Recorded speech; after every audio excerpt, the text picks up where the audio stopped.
মাথার উপর যে ছাদটুকু ছিল নিমিষেই তা এখন মাটির সাথে মিশে গেছে। পঞ্চগড়ের আটোয়ারী উপজেলায় বিনা নোটিশে আশ্রয়ণ প্রকল্পের সরকারি ঘর উচ্ছেদ করার অভিযোগ উঠেছে এক অ্যাডভোকেটের বিরুদ্ধে। এই ঘটনায় চরম বিপাকে পড়েছে দুইটি অসহায় পরিবার, যারা এখন খোলা আকাশের নিচে মানবেতর জীবনযাপন করছে। বুধবার দুপুরে সরেজমিনে গিয়ে দেখা যায় স্থানীয় অ্যাডভোকেট রামেন্দ্র চন্দ্র পাল সেই সম্পত্তির মালিক দাবি করে 2022 সালে পঞ্চগড় কোর্টে একটি মামলা করেন। 2024 সালে মামলার রায় পেয়ে 2025 সালে ডিক্রি জারি করেন এবং 2026 সালে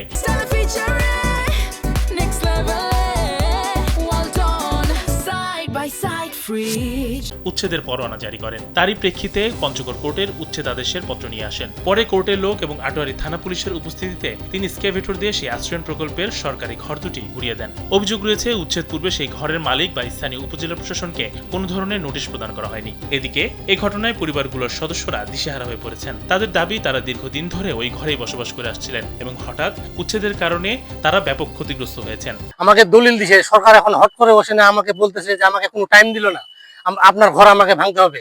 আমি টিওনো স্যারের সাথে আমরা কথা বললাম, হ্যাঁ আমাদেরকে নোটিশ দিল না, ওরা আমাকে নোটিশ দেয় না, কিছু দেয় না, আমরা কিভাবে কি জানবো?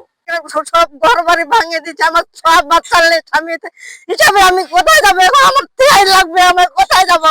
সরকার লোক আনছে, আমাদের সরকারের লোক আগে সরকারের লোক ভাঙিয়ে দিচ্ছে, এখন আমরা কোথায় যাবো? আমার সব লাগবে তিয়াই, আমরা কোথায় যাবো? এখন আমরা আমাদের এখন আমাকে রাস্তা দিতে হবে না, মাটি দিতে হবে, আমি কোথায় যাবো?